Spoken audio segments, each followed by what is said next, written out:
السلام علیکم جماعت پنجم کے بچوں،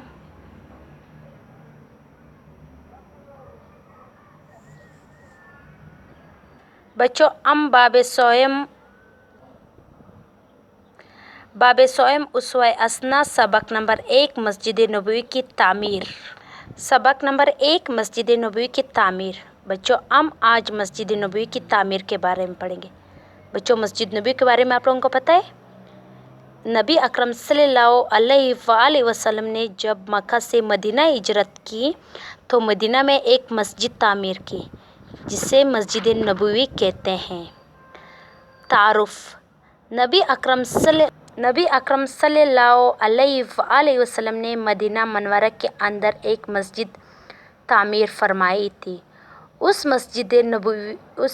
مسجد نبوی کہتے ہیں۔ تعمیر کے وقت اس مسجد کی دیواریں کچی اینٹ اور گارے سے بنائی گئی تھیں، چھت کھجور کے پتوں اور شاخوں کی تھی، فرش بھی کچا تھا۔ آج کل یہ مسجد جدید طرز تعمیر کا اعلیٰ نمونہ ہے۔ بچوں نبی اکرم صلی اللہ علیہ وآلہ وسلم کا روضہ مبارک بھی مسجد نبوی میں ہے۔ حج کے لیے جانے والے لوگ مسجد نبوی اور روضہ رسول کی زیارت بھی کرتے ہیں۔ اسلام میں مسجد کی اہمیت۔ بچوں اسلام میں مسجد کو مرکزی حیثیت حاصل ہے۔ نبی اکرم صلی اللہ علیہ وآلہ وسلم نے ہجرت مدینہ کے بعد سب سے پہلے مسجد تعمیر کی اور پھر اپنے لیے گھر بنایا۔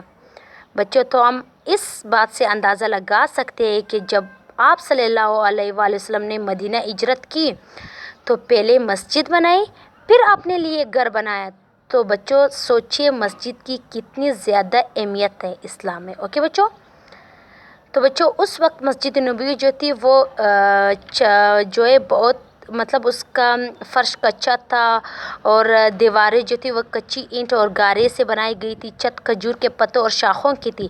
لیکن آج کل مسجد نبوی جو ہے وہ جدید طرز کا اعلیٰ نمونہ ہے۔ بچوں کل ہم مسجد کی تعمیر کے بارے میں تفصیل سے پڑھیں گے۔ اوکے بچوں، یہ اوپر والا حصہ تعارف اور اسلام میں مسجد کی اہمیت بچوں آپ لوگ گھر سے پڑھ کے آئے جو بک ریڈنگ ہے۔ اوکے بچوں، اللہ حافظ۔